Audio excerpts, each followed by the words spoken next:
નમસ્કાર વિદ્યાર્થી મિત્રો। તો ધોરણ 12 ફિઝિક્સ વિષયના આજના વિડિયો લેક્ચરની અંદર આપ દરેક વિદ્યાર્થીઓનું સ્વાગત કરું છું। આજે આપણે ચેપ્ટર નંબર 5 ચુંબકત્વ અને દ્રવ્ય તો એની અંદર ચુંબકત્વ અને ગૌસનો નિયમ, બરાબર।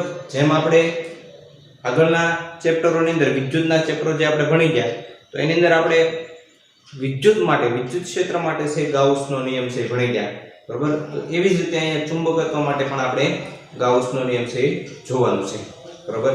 હવે ચુંબકત્વ માટે ગાઉસનો નિયમ જોઈએ એ પહેલા આપણે વિદ્યુતના ગાઉસના નિયમની થોડીક વાત કરી લઈએ, પણ એની સાથે થોડોક સામ્યતા ધરાવતો આવે છે આ નિયમ, બરાબર। તો પહેલા તો આપણે વાત કરીએ વિદ્યુત માટે। તો વિદ્યુતના કિસ્સામાં આપણે આવું જોઈ ગયા કે આવું કોઈ એક બંધ પૃષ્ઠ હોય, દાખલા તરીકે ડેલ્ટા એસ, આ પૃષ્ઠનું ક્ષેત્રફળ કેટલું છે? ડેલ્ટા એસ છે। તો આ બંધ પૃષ્ઠની અંદર દાખલા તરીકે ઘણા બધા વિદ્યુતભાર અલગ અલગ જુદો જુદો વીજભાર Q1 Q2 Q3 એવો વિદ્યુતભાર ઘેરા, દાખલા તરીકે કુલ વીજભાર Q ઘેરાતો હોય, બરાબર। ચોખ્ખો વિદ્યુતભાર છે દાખલા તરીકે Q ઘેરાતો હોય તો અને આ પૃષ્ઠ સાથે સંકળાયેલું વિદ્યુત ક્ષેત્ર, બરાબર, દાખલા તરીકે એનું વિદ્યુત ક્ષેત્ર E હોય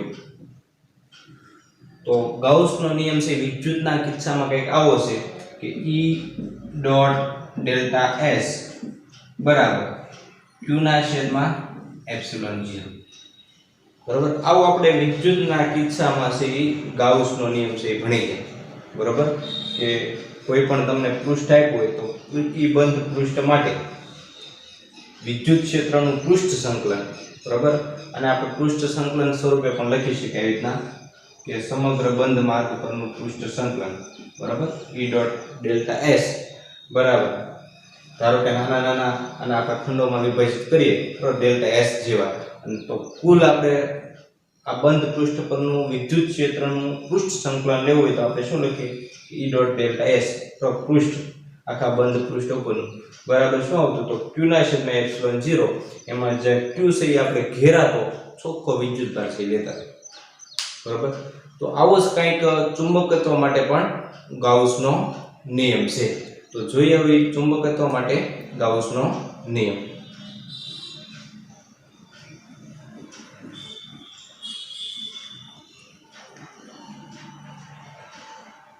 હવે આગળ આપણે ગજિયા ચુંબકની ચુંબકીય ક્ષેત્ર રેખાઓ છે જોઈએ, બરાબર, કે દાખલા તરીકે આવું કોઈ ગજિયો ચુંબક હોય તો એની ચુંબકીય ક્ષેત્ર રેખાઓ આપણે આગળ મેળવી, બરાબર। તો એની અંદર આવી રીતના ચુંબકીય ક્ષેત્ર રેખાઓ બંધ ગાળાઓ રચતી હોય છે,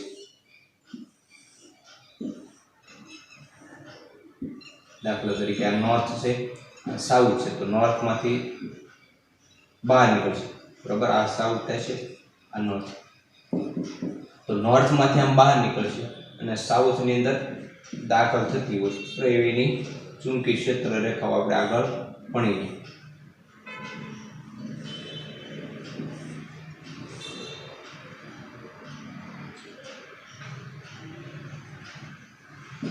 અંદર કેવું હોય તો સાઉથ થી નોર્થ, બરાબર, અંદરના વિસ્તારમાં કેવું હોય તો સાઉથ થી નોર્થ, અને બહારના વિસ્તારમાં કેવું હોય તો નોર્થ થી સાઉથ, એની ચુંબકીય ક્ષેત્ર રેખાઓ આપણે આ રીતે દોરી શકીએ, બરાબર। તો આ ગજિયા ચુંબકની ચુંબકીય ક્ષેત્ર રેખાઓ, બરાબર, જે આપણે આગળ ભણી ગયા છે। હવે આની અંદર આપણે બે પૃષ્ઠ લીધા હતા, બરાબર। એક અહીંયા નાનું એવું આપણે પૃષ્ઠ લીધું હતું, એને આપણે પૃષ્ઠ 1 આપ્યું હતું નામ, અને એક અહીંયા આપણે બીજું પૃષ્ઠ લીધું હતું તો આને આપણે પૃષ્ઠ નંબર 2 આપ્યા। હવે આપણે વાત કરીએ પૃષ્ઠ 1 અને પૃષ્ઠ 2 ની। તો આના આધારે આપણે ગાઉસનો નિયમ છે સમજવાનો છે। તો પૃષ્ઠ 1 ની અંદર આપણે જોઈએ ને તો જેટલી ક્ષેત્ર રેખાઓ દાખલ થાય છે, બરાબર, એટલી ક્ષેત્ર રેખાઓ અહીંથી બહાર નીકળશે, એટલે દાખલ થતી ક્ષેત્ર રેખા અને બહાર નીકળતી ચુંબકીય ક્ષેત્ર રેખાઓ એની સંખ્યા સમાન છે, બરાબર। એ રીતે અહીંયા જોઈએ તો અહીંયા પણ જેટલી ક્ષેત્ર રેખાઓ અહીં દાખલ થઈ છે, બરાબર, એટલી ક્ષેત્ર રેખાઓ અહીંથી બહાર પણ નીકળે છે, બરાબર, આ પૃષ્ઠમાંથી। એટલે ચુંબકત્વના કિસ્સામાં જેટલી કોઈ પણ પૃષ્ઠ તમે જે કલ્પો તો એ પૃષ્ઠની અંદર જેટલી ક્ષેત્ર રેખાઓ દાખલ થાય એટલી ક્ષેત્ર રેખાઓ બહાર નીકળે। એનો મતલબ એવો છે કે અહીંયા જેમ વિદ્યુતના ચોખ્ખો વિદ્યુતભાર શૂન્ય થતો બરાબર એમ અહીંયા ચોખ્ખું ચુંબકીય ફ્લક્સ એનું કેવું થશે શૂન્ય થશે બરાબર જ્યારે કોઈ બંધ પૃષ્ઠ આપ્યું હોય તો બંધ પૃષ્ઠ ઉપરનું ચોખ્ખું ચુંબકીય ફ્લક્સ કેવું થાય શૂન્ય થાય અને ચુંબકીય ફ્લક્સને કઈ રીતે દર્શાવી શકાય તો એનું ચુંબકીય ફ્લક્સ એને આપણે phi b કહીએ બરાબર દાખલા તરીકે કોઈ એક નાનું આપણે પૃષ્ઠ લીધું બરાબર દાખલા તરીકે આપણે કોઈ એક આવું નાનું પૃષ્ઠ લઈએ બરાબર એને દાખલા તરીકે આવી ચુંબકીય ક્ષેત્ર રેખાઓ છે પસાર થાય છે બરાબર તો જેટલી ક્ષેત્ર રેખાઓ દાખલ થાય એટલી જ બહાર નીકળતી છે દાખલા તરીકે આ પૃષ્ઠનું ક્ષેત્રફળ ડેલ્ટા S છે બરાબર અને અહીંયા ચુંબકીય ક્ષેત્ર છે એનું b છે તો આપણે એવું લખી શકીએ ગાઉસના નિયમ મુજબ કે એનું ચોખ્ખું ફ્લક્સ એને આપણે ડેલ્ટા phi b કહીએ તો ડેલ્ટા phi b ચુંબકત્વ માટે ગાઉસનો નિયમ બરાબર શું આવશે તો b dot delta s b dot delta s જો વિદ્યુતના કિસ્સામાં આપણે b ની જગ્યાએ e લેતા વિદ્યુત ક્ષેત્ર લેતા એની જગ્યાએ શું આવશે ચુંબકીય ક્ષેત્ર ઓલાની જેમ ડોટ જ આવશે અને ડેલ્ટા s બરાબર શું આવશે તો આખું બંધ પૃષ્ઠ હોય બંધ પૃષ્ઠ બરાબર એની ઉપરનું કુલ એટલે કે ઓલ બધા ક્ષેત્રફળ ખંડો લઈએ પણ અહીં આપણે દાખલા તરીકે એક નાનો એવો ખંડ લીધો છે તો આવું કોઈ મોટું પૃષ્ઠ તો એની અંદર આવા ઘણા બધા પૃષ્ઠખંડો હશે આ દરેક પૃષ્ઠખંડોનું ચુંબકીય ક્ષેત્ર ઉપરનું રેખા પૃષ્ઠ સંકલન લેવામાં આવે બરાબર એનો સરવાળો કરવામાં આવે તો હંમેશા શૂન્ય હોય છે બરાબર જો તમારે સંકલનની નિશાન ન કર્યું તો સિગ્મા વડે પણ તમે દર્શાવી શકો sigma of b dot delta s બરાબર હંમેશા કેવા હોય શૂન્ય થાય બરાબર કુલ ફ્લક્સ એનું ડેલ્ટા phi b કેવું થશે શૂન્ય થશે ખ્યાલ આવે છે તો આ છે ચુંબકત્વ માટે ગાઉસનો નિયમ છે બરાબર ચુંબકત્વની અંદર શું હોય છે હંમેશા બંધ પૃષ્ઠ હોય એટલે કુલ ચુંબકીય ફ્લક્સ શૂન્ય જ હોય વિદ્યુતના કિસ્સામાં એવું નહીં થાય બરાબર વિદ્યુતના કિસ્સામાં કુલ એનું ફ્લક્સ એ શૂન્ય ક્યારે થાય તો ઘેરા તો વીજભાર 0 હોય તો જ શૂન્ય થાય બરાબર હવે બે વચ્ચેનો થોડોક ડિફરન્સ પણ છે ડિફરન્સ શું છે એ આપણે જોઈએ હવે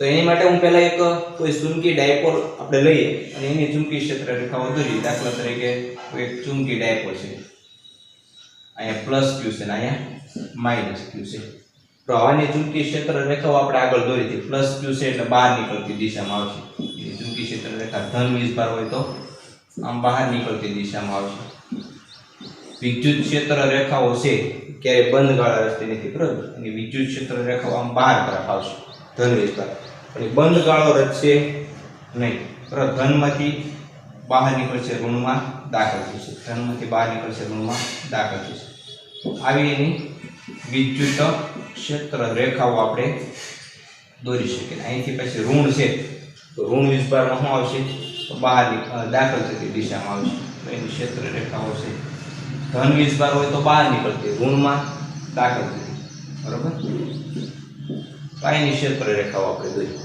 હવે અહીંયા આપણે બે પૃષ્ઠ લીધા હતા દાખલા તરીકે એક પૃષ્ઠ આવું લીધું ને એક પૃષ્ઠ દાખલા તરીકે આવું લીધું આ પૃષ્ઠ 2 કહીએ અને પૃષ્ઠ 1 આપણે આપીએ તો જો અહીંયા પૃષ્ઠ 1 આગળ આપણે એવું કહી શકીએ કે જેટલી ક્ષેત્ર રેખાઓ છે એ દાખલ થાય એટલી ક્ષેત્ર રેખાઓ અહીંથી બહાર નીકળે છે હવે જેટલી ક્ષેત્ર રેખાઓ દાખલ થાય છે એટલી ક્ષેત્ર રેખાઓ બહાર નીકળશે જ્યારે પૃષ્ઠ 2 જુઓ તો પૃષ્ઠ 2 માં એવું નહીં દાખલા તરીકે અહીં ક્ષેત્ર રેખાઓ બહાર નીકળે છે તો આ બહાર નીકળતી ક્ષેત્ર રેખા બરોબર અને આ ક્ષેત્ર રેખાઓ પણ બહાર જ નીકળે છે એટલે બધી ક્ષેત્ર રેખાઓ અહીં બહાર જ નીકળે છે કોઈ દાખલ થતી નથી એટલે અહીંયા કોઈ ચોખ્ખો વિદ્યુતભાર શૂન્ય થશે નહીં જ્યારે અહીંયા શૂન્ય થાય બરોબર ખ્યાલ આવે છે જ્યારે આપણે ચુંબકના કિસ્સામાં લઈએ તો કોઈ પણ તમે બંધ પૃષ્ઠ લઈ લો આ બંધ પૃષ્ઠ કે આ બંધ પૃષ્ઠ જેટલી ચુંબકીય ક્ષેત્ર રેખાઓ દાખલ થાય એટલી ચુંબકીય ક્ષેત્ર રેખાઓ બહાર નીકળે છે અહીંયા એવું થતું નથી વિદ્યુતના કિસ્સામાં એવું નહીં બરાબર મેં આ બે પૃષ્ઠ તમને દર્શાવ્યા તો આમાં દાખલ થતી બહાર નીકળતી આમાં થાય છે એટલે આમાં q બરાબર 0 કહી શકાય કે આમાં ન કહી શકાય કારણ કે આમાં બધી ક્ષેત્ર રેખાઓ આમ બહાર જ નીકળે છે કોઈ દાખલ થતી નથી કારણ ચોખ્ખો વિદ્યુતભાર q is not equal to 0 q શૂન્ય ન હોય તો ફ્લક્સ શૂન્ય હોય નહીં તો આ છે ચુંબકત્વ માટે અને આ વિદ્યુતના કિસ્સા બરાબર। ચુંબકત્વ માટે ગાઉસનો નિયમ શું આવશે તો sigma b dot delta s અથવા તો b ડોટ ds બરાબર શું આવશે તો શૂન્ય આવશે બરાબર। બધા જ ખંડો છે એનું કુલ ચુંબકીય ક્ષેત્ર પરનું પૃષ્ઠ સંકલન લેવામાં આવે તો એ કેવું થાય છે શૂન્ય, એટલે કે એનું ફ્લક્સ એને આપણે phi b નામ આપીએ તો કેવું થાય છે શૂન્ય થાય છે। જ્યારે વિદ્યુતના કિસ્સામાં શું હતું તો સંકલનો E ડોટ ds બરાબર q ના છેદમાં એપ્સિલોન 0 બરાબર। આ બંધ પૃષ્ઠનું વિદ્યુત ક્ષેત્રનું પૃષ્ઠ સંકલન લેવામાં આવે તો કેટલું હોય q ના છેદમાં એપ્સિલોન 0 બરાબર। જ્યારે ચુંબકત્વ માટે હંમેશા શૂન્ય જ થશે બરાબર। તો આ બંને વચ્ચેનો એક ડિફરન્સ છે અને આ શા કારણે આવ્યો છે ડિફરન્સ તો એનું મુખ્ય કારણ એ છે કે ચુંબકત્વમાં એક ધ્રુવીય શક્ય નથી તો આમાં કઈ નોર્થ અને સાઉથ અલગ અલગ શક્ય નથી। જ્યારે આમાં એક ધ્રુવીય શક્ય છે તો અહીં +q એકલો વિસ્ભાર શક્ય છે બરાબર। જ્યારે આમાં તો n અને s અલગ અલગ શક્ય નથી, એક ધ્રુવીય શક્ય નથી, એટલા માટે છે આમાં શૂન્ય મળશે જ્યારે આમાં શૂન્ય મળશે નહીં બરાબર। તો આ આપણે ચુંબકત્વ માટે ગાઉસનો નિયમ છે યાદ રાખવાનો છે। ઘણી વખત અહીં સિગ્માની જગ્યાએ સંકલન પણ લખવામાં આવે તો સંકલન હોય તો b ડોટ ds બરાબર શૂન્ય આમ પણ આપણે લખી શકીએ। જે રાઉન્ડ છે એવું દર્શાવે છે કે આખા બંધ માર્ગ ઉપરનું આખો બંધ પૃષ્ઠ હોય તો એ બંધ પૃષ્ઠ ઉપરનું ચુંબકીય ક્ષેત્રનું પૃષ્ઠ સંકલન હંમેશા કેવું હોય છે શૂન્ય હોય છે બરાબર। તો આ ફ્લક્સનું આપણે સૂત્ર યાદ રાખશું અને એની ઉપર આધારિત દાખલાઓ પણ આપણે આગળ જોઈશું। બીજું કે આ ફ્લક્સનો એકમ શું થશે બરાબર। તો ફ્લક્સનો એકમ આપણે આ સૂત્રના આધારે મેળવીએ તો b એટલે ચુંબકીય ક્ષેત્રનો એકમ એ ટેસ્લા છે બરાબર। આપણે એનો એકમ મેળવીએ તો ચુંબકીય ક્ષેત્રનો એકમ છે ટેસ્લા અને ક્ષેત્રફળનો એકમ મીટર સ્ક્વેર એટલે ટેસ્લા ઇન્ટુ મીટર સ્ક્વેર બરાબર। આ ચુંબકીય ફ્લક્સનો એકમ છે કે ટેસ્લા ઇન્ટુ મીટર સ્ક્વેર બરાબર। તો આ રીતે ચુંબકત્વ માટે ગાઉસનો નિયમ આપણે જોયો બરાબર। જોઈએ હવે આગળના ઉદાહરણનો દાખલો। તો ઉદાહરણ નંબર 5.6 જોઈએ। આ ઉદાહરણની અંદર તમને કેટલીક ક્ષેત્ર રેખાઓ છે દર્શાવેલી છે બરાબર। 6 થી 7 ક્ષેત્ર રેખાઓની આકૃતિ આપી છે, મેં કે આમાં 4 દોરી છે બરાબર, બાકીની 3 આપણે આગળ જોઈશું। તો આપેલી ક્ષેત્ર રેખાઓ જે આપી છે એમાંથી કેટલીક ચુંબકીય ક્ષેત્ર રેખાઓની ખોટી રજૂઆત છે બરાબર। તો આપણે એ નક્કી કરવાનું છે કે આમાંથી કઈ એવી ચુંબકીય ક્ષેત્ર રેખાઓ છે કે જે ખોટી છે બરાબર, એની રજૂઆત ખોટી છે એ આપણે શાના આધારે નક્કી કરીશું તો ચુંબકીય ક્ષેત્ર રેખાઓની આપણે લાક્ષણિકતાઓ ખ્યાલ છે, આપણે અલગ અલગ પદાર્થની ચુંબકીય ક્ષેત્ર રેખાઓ પણ દોરી હતી બરાબર। તો એના આધારે આપણે ખ્યાલ આવશે કે આપેલી ચુંબકીય ક્ષેત્ર રેખાઓ સાચી છે કે ખોટી। અને બીજું એ પણ નક્કી કરવાનું છે કે ભલે ચુંબકીય ક્ષેત્ર રેખા એની રજૂઆત ખોટી હોય પણ વિદ્યુત ક્ષેત્ર રેખાની રજૂઆત સાચી પણ હોય બરાબર, કારણ કે વિદ્યુત ક્ષેત્ર અને ચુંબકીય ક્ષેત્રમાં અમુક ભિન્નતા પણ છે એની ક્ષેત્ર રેખાઓની લાક્ષણિકતામાં બરાબર। તો આપણે આ નક્કી કરીએ કે આમાંથી કઈ ક્ષેત્ર રેખા ચુંબકીય ક્ષેત્ર રેખાની રજૂઆત સાચી છે અથવા તો ખોટી છે અને કઈ ક્ષેત્ર રેખાની અંદર વિદ્યુત ક્ષેત્રની રજૂઆત સાચી અથવા તો ખોટી છે। તો સૌપ્રથમ આપણે ચુંબકીય ક્ષેત્ર રેખા માટે નક્કી કરીએ અને ત્યારબાદ વિદ્યુત ક્ષેત્ર રેખા માટે નક્કી કરીશું। હવે પહેલી આકૃતિ જોઈએ બરાબર। તો આકૃતિની અંદર આપણે તો ક્ષેત્ર રેખાઓ છે આપેલી છે। હવે ક્ષેત્ર રેખાઓ આપણે જોઈએ તો અહીંથી આમ બહાર નીકળતી દિશામાં છે, અહીંથી પણ બહાર નીકળે છે। તો પહેલા તો આ ચુંબકીય ક્ષેત્ર રેખાની રજૂઆત સાચી છે કે ખોટી એ નક્કી કરીએ। હવે જો ચુંબકીય ક્ષેત્ર રેખા જો આ હોય તો આપણે ખ્યાલ છે ચુંબકીય ક્ષેત્ર રેખાઓ બંધ ગાળા રચતી હોય, જો અહીં કે બંધ ગાળો રચાતો નથી પણ અહીંથી આમ બહાર જ નીકળે છે, પછી બહાર નીકળીને પછી પાછી અહીંથી આમ કરીને ફરી પાછી આમ દાખલ થતી નથી બરાબર। એટલે એક દ્રષ્ટિએ જોઈએ તો ચુંબકીય ક્ષેત્ર રેખાઓ હોઈ શકે નહીં, એની રજૂઆત ખોટી છે।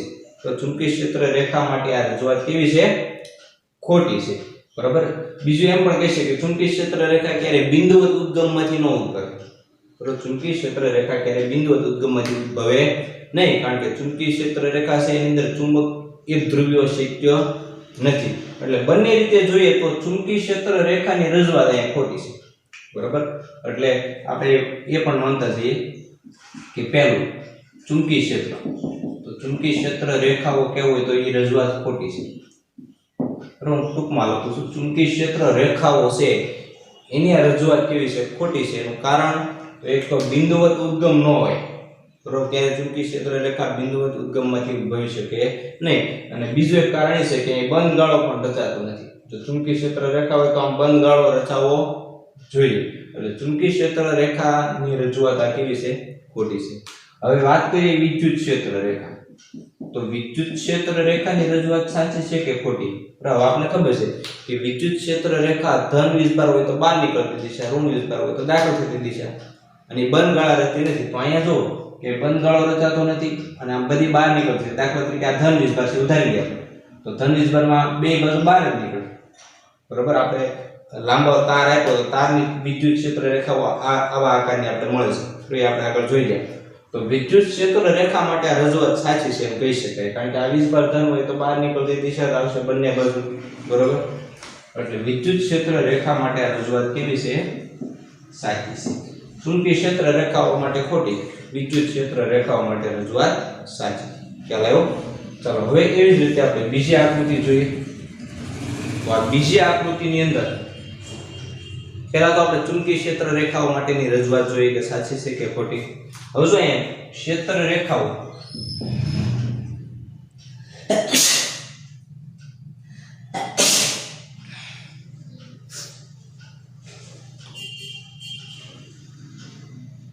ક્ષેત્ર રેખાઓ છે એકબીજાને છેદે છે. બરાબર, જો અહીં બે ક્ષેત્ર રેખા દાખલા તરીકે આ ક્ષેત્ર રેખા, આ ક્ષેત્ર રેખા, આ બિંદુ આગળ છેદે છે. તો આવી રીતે દરેક ક્ષેત્ર રેખાઓ એકબીજાને છેદે છે. હવે આગળ આપણે જોઈ ગયા કે ચુંબકીય ક્ષેત્ર રેખા ક્યારે એકબીજાને છેદતી નથી. વિદ્યુત ક્ષેત્રમાં પણ એ છે.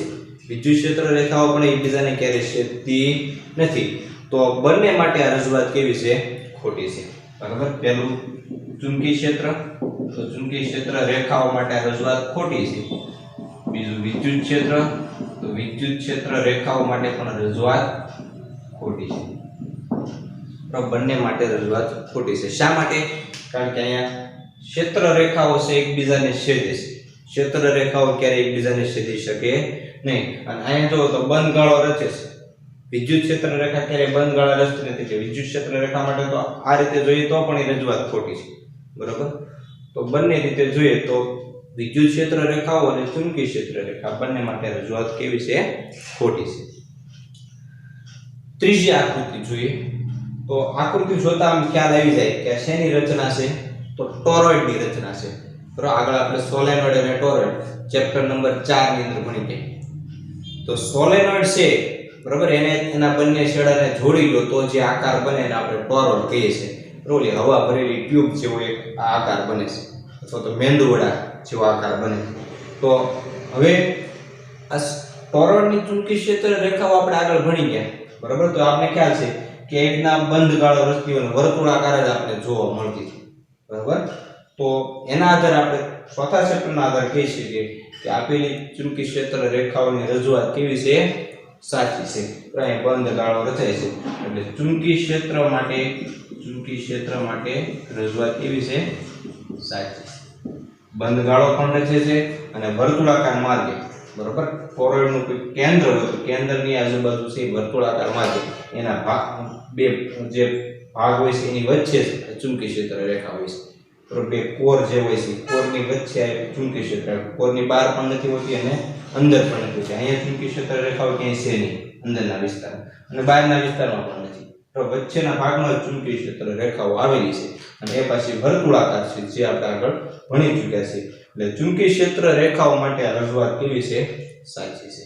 બરાબર, વિદ્યુત ક્ષેત્ર રેખા માટે રજૂઆત તો વિદ્યુત ક્ષેત્ર રેખા માટે ખોટી છે, કારણ કે વિદ્યુત ક્ષેત્ર રેખાની જેમ ક્યારેય બંધ ગાળા રચતી નથી.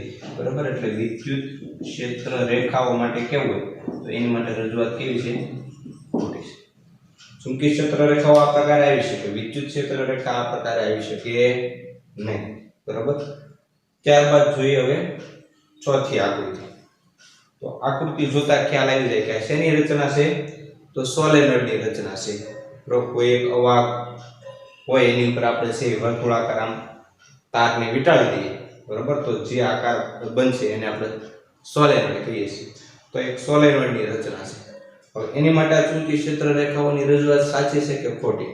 बराबर पहला આપણે ચુંબકીય ક્ષેત્ર રેખા માટે નક્કી કરીએ તો ચુંબકીય ક્ષેત્ર રેખા ક્યારે સોલેનોઇડની વચ્ચેના વિસ્તારમાં સીધી ન હોય છે બરાબર અહીંયા તમે જુઓ તો આ બંને સાઈડ છેડા આગળ બરાબર વચ્ચેના વિસ્તારમાં તો સીધી જ હોય પણ બંને છેડાઓ આગળ છે ક્યારે સીધી હોઈ શકે નહીં આપણે આગળ ભણી ગયા સોલેનોઇડની ચુંબકીય ક્ષેત્ર રેખાઓ બરાબર એની આકૃતિ પણ આપણે દોરી તો વચ્ચેના વિસ્તારમાં સમાંતર હોય પણ આ જે છેડાનો વિસ્તાર છે ત્યાં ચુંબકીય ક્ષેત્ર રેખાઓ ક્યારે સમાંતર ન હોય થોડીક વક્ર હોય દાખલા તરીકે આ રીતે અહીંથી થોડીક આમ વક્ર હોય છે બરાબર એની ચુંબકીય ક્ષેત્ર રેખાઓ પણ અહીંયા આપણે એ સમાંતર જ આપેલી છે આ પ્રકારે છે એ સોલેનોઇડ છે એની ચુંબકીય ક્ષેત્ર રેખા હોય બરાબર તો એ રીતે જોવા જઈએ તો આપેલી ચુંબકીય ક્ષેત્ર રેખા છે એની રજૂઆત કેવી છે ખોટી છે કારણ કે છેડાના વિસ્તારમાં ચુંબકીય ક્ષેત્ર રેખા ક્યારેય સોલેનોઇડની અંદર આવી રીતના સમાંતર હોઈ શકે નહીં સીધી ન હોય શકે કેવી હોય તો વક્ર હોય તો આ રીતના થોડીક વળેલી એટલે કે વક્ર હોય છે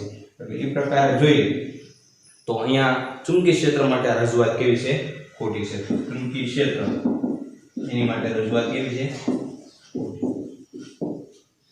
વિદ્યુત ક્ષેત્ર માટે જોવા જઈએ તો વિદ્યુત ક્ષેત્રની અંદર પણ આવું છે કે વિદ્યુત ક્ષેત્રની અંદર પણ આવી રીતના જેને સોલેનોઇડ આપ્યો હોય તો એમાં છેડાના વિસ્તારમાં છે એ ક્ષેત્ર રેખાઓ વળેલી હોય બરાબર વક્ર હોય એટલે વિદ્યુત ક્ષેત્ર માટે પણ આ રજૂઆત કેવી છે ખોટી છે વિદ્યુત ક્ષેત્ર રેખાઓ માટે પણ રજૂઆત ખોટી છે કારણ કે એમાં પણ છેડાના ભાગ આગળ છે એ ક્ષેત્ર રેખાઓ કેવી હોય છે તો વક્ર એટલે કે વળેલી હોય છે બરાબર તો આ ચારે ચાર આકૃતિની અંદર આપણે નક્કી કર્યું કે ભાઈ ચુંબકીય ક્ષેત્ર રેખાઓની રજૂઆત અને વિદ્યુત ક્ષેત્રની રજૂઆત સાચી છે કે ખોટી હવે આગળની બાકીની ત્રણ આકૃતિઓ પણ આપણે જોઈએ તો જોઈએ હવે આગળની આકૃતિઓ અહીંયા આપણને કોઈ એક ગજ્યો ચુંબક અથવા તો સોલેનોઇડ છે બરાબર એની જે ચુંબકીય ક્ષેત્ર રેખાઓ મળતી એ પ્રકારની ચુંબકીય ક્ષેત્ર રેખાઓ અહીંયા દર્શાવેલી છે બરાબર અહીંયા દાખલા તરીકે આ ધ્રુવ છે આ ધ્રુવ દાખલા તરીકે નોર્થ હોય આ સાઉથ હોય તો નોર્થમાંથી બહાર નીકળે છે અને ફરી ફરીને આમ સાઉથમાંથી દાખલ થાય છે એટલે ચુંબકીય ક્ષેત્ર રેખાઓ નોર્થમાંથી બહાર નીકળે સાઉથમાં દાખલ થાય નોર્થમાંથી બહાર નીકળે છે સાઉથમાંથી દાખલ થાય છે દાખલા તરીકે આ છેડો નોર્થ છે આ સાઉથ છે તો અહીંયા ગજ્યા ચુંબક અથવા તો સોલેનોઇડની ચુંબકીય ક્ષેત્ર રેખાઓ જે આપણે આગળ ભણી ગયા બરાબર આ ચેપ્ટરની અંદર એના જેવી જ આ ચુંબકીય ક્ષેત્ર રેખાઓ છે એનો મતલબ એવો છે કે ચુંબકીય ક્ષેત્ર રેખાઓની રજૂઆત અહીંયા કેવી છે સાચી છે તો ચુંબકીય ક્ષેત્ર તો એની રજૂઆત સાચી છે ચુંબકીય ક્ષેત્ર રેખાઓ આ રીતે હોય બંધ ગાળા પણ રચે બરાબર અને આ રીતના નોર્થમાંથી બહાર નીકળે અને સાઉથની અંદર દાખલ થાય છે ચુંબકીય ક્ષેત્ર રેખાઓની રજૂઆત સાચી પણ વિદ્યુત ક્ષેત્ર રેખાની રજૂઆત કેવી તો વિદ્યુત ક્ષેત્ર રેખાઓની રજૂઆત ખોટી છે શા માટે કારણ કે વિદ્યુત ક્ષેત્ર રેખાઓ ક્યારે બંધ ગાળા રચતી નથી અહીં બંધ ગાળા રચાય છે એટલે વિદ્યુત ક્ષેત્ર રેખાની રજૂઆત કેવી કહી શકાય ખોટી કહી શકાય ચાલો આવો આગળની આકૃતિ જોઈએ તો અહીંયા આપણે કોઈ બે બરાબર પહેલો ભાગ અને આ બીજો ભાગ આવો કોઈ બે પૃષ્ઠો આપેલા છે બંને પૃષ્ઠમાંથી જો ક્ષેત્ર રેખાઓ જોઈએ તો અહીંથી આમ પહેલા આપણે આ પૃષ્ઠની વાત કરીએ બરાબર આ પૃષ્ઠની અંદર આપણે જોઈએ તો ક્ષેત્ર રેખાઓ બહાર નીકળે છે અને નીચે પણ ક્ષેત્ર રેખાઓ બહાર જ નીકળે છે બંને સાઈડ ક્ષેત્ર રેખાઓ બહાર નીકળતી દિશામાં છે તો જેટલી ઉપર જાય છે એટલી નીચે આવે છે ચુંબકીય ક્ષેત્ર રેખાઓ હંમેશા બંધ ગાળા રચતી હોય જેટલી બહાર નીકળતી એટલી દાખલ થતી હોય હમણાં જ આપણે ચુંબકત્વનો ગાઉસનો નિયમ જોયો કે જેટલી ક્ષેત્ર રેખાઓ અંદર દાખલ થાય છે એટલી જ બહાર નીકળે તો અહીં બધી જ ક્ષેત્ર રેખાઓ બહાર જ નીકળે છે કોઈ દાખલ થતી નથી એટલે આનું ચુંબકીય ફ્લક્સ શૂન્ય ન હોય એ શક્ય નથી કારણ કે બંધ પૃષ્ઠનું તો ચુંબકીય ફ્લક્સ હંમેશા કેવું થવાનું શૂન્ય બરાબર ટૂંકમાં અહીંથી ક્ષેત્ર રેખાઓ બધી બહાર જ નીકળે છે કોઈ દાખલ થતી નથી બરાબર એ રીતના નીચેના ભાગમાં જો તો નીચેના ભાગમાં બધી દાખલ જ થાય છે ઉપરથી આવે છે અને નીચેથી આવે છે બધી ક્ષેત્ર રેખાઓ દાખલ થાય છે એમાં કોઈ બહાર નીકળતી નથી એટલે ચુંબકીય ક્ષેત્ર માટે કેવું તો રજૂઆત ખોટી છે એમ કહી શકાય બરાબર ચુંબકીય ક્ષેત્ર માટે કેવું હોય ચુંબકીય ક્ષેત્ર રેખાઓ માટે તો રજૂઆત કેવી છે ખોટી કારણ કે ચુંબકીય ક્ષેત્ર રેખાઓ છે જેટલી દાખલ થતી હોય ને એટલી જ બહાર નીકળતી હોય તો કોઈ પૃષ્ઠની અંદર અને અહીંયા બંધ ગાળો પણ ક્યાંય રચાતા નથી એટલે એ રીતે જોઈએ તો પણ આ ખોટી છે રજૂઆત વિદ્યુત ક્ષેત્ર રેખાની રજૂઆત સાચી છે ખોટી તો વિદ્યુત ક્ષેત્રમાં આપણે જોઈએ દાખલા તરીકે આપણે પૃષ્ઠ લીધું એની ઉપર દાખલા તરીકે ચોખ્ખો ધન વિસ્ભાર છે તો ધન વિસ્ભારમાંથી બધી ક્ષેત્ર રેખા બહાર જ નીકળે કોઈ દાખલ થાય નહીં તો જો અહીંયા બધી બહાર જ નીકળે છે નીચે પણ એટલી બહાર જ નીકળે છે બરોબર. દાખલા તરીકે આ ઋણ વીજભાર છે, તો ઋણ વીજભારમાં બધી દાખલ થાય છે, અહીં પણ નીચેથી બધી દાખલ થાય છે. એટલે વિદ્યુત ક્ષેત્ર રેખા માટે કેવું તો રજૂઆત સાચી છે. બરોબર. કારણ કે અહીંયા આપણે ધન વીજભાર ધારી લઈએ, અહીંયા ઋણ વીજભાર ધારી લઈએ, તો ધન વીજભારમાં દાખલ થાય છે, સોરી બહાર નીકળે છે, અને ઋણ વીજભારમાં દાખલ થાય છે. એટલે વિદ્યુત ક્ષેત્ર રેખાઓ માટે કેવું તો રજૂઆત કેવી છે? સાચી છે. વિદ્યુત ક્ષેત્ર રેખાઓ માટે રજૂઆત સાચી છે. ખ્યાલ આવ્યો? બરાબર. હવે જોઈએ છેલ્લી આકૃતિ. તો એની અંદર તમને એક આવું પૃષ્ઠ આપેલું છે, એની અંદર એક છેડો નોર્થ છે, એક છેડો સાઉથ છે, અને ક્ષેત્ર રેખાઓ આમ બધી સીધી દર્શાવેલી છે. તો હવે અહીંયા આપણે જોવા જઈએ તો આ બંને છેડાઓ આગળ નોર્થ અને સાઉથ બંને છેડાઓ આગળ ક્ષેત્ર રેખાઓ સીધી ક્યારેય ન હોય, બરોબર, ક્યારેય સીધી હોય નહીં. તો એ રીતે જોવા જઈએ તો અહીંયા આ ચુંબકીય ક્ષેત્રની રજૂઆત ખોટી છે, કારણ કે અહીંયા થોડીક વક્ર હોય, ક્ષેત્ર રેખાઓ કેવી હોય? વક્ર હોય. પણ અહીંયા બંને છેડે પણ સીધી છે, એનો મતલબ તો ચુંબકીય ક્ષેત્ર રેખાઓની રજૂઆત ખોટી છે. એટલે વિદ્યુત ક્ષેત્રમાં પણ એવું હોવાનું કે બંને છેડાઓ આગળ વક્ર હોવી જોઈએ, બરોબર. તો વિદ્યુત ક્ષેત્ર રેખાઓ માટેની રજૂઆત પણ કેવી છે? ખોટી છે. બરોબર. ચોપડીમાં ભૂલ છે, એમાં સાચી છે એવું લખ્યું છે, પણ વિદ્યુત ક્ષેત્ર રેખા માટે પણ આ રજૂઆત કેવી આવશે? ખોટી આવશે. બરોબર. તો અહીંયા આપણે લખી શકીએ કે ચુંબકીય ક્ષેત્ર એની માટે પણ રજૂઆત ખોટી, અને વિદ્યુત ક્ષેત્ર રેખા હોય તો એની માટે પણ રજૂઆત ખોટી છે. બરોબર. તો આ રીતે આપણે 7 એ 7 આકૃતિઓ આપણે જે આપી છે, બરોબર, ક્ષેત્ર રેખાઓની, એની માટે વિદ્યુત ક્ષેત્ર રેખાઓ અને ચુંબકીય ક્ષેત્ર રેખાઓની રજૂઆત સાચી છે કે ખોટી તે નક્કી કર્યું. ચાલો આજના વિડિયો લેક્ચરમાં મિત્રો આટલે સુધી રાખીએ.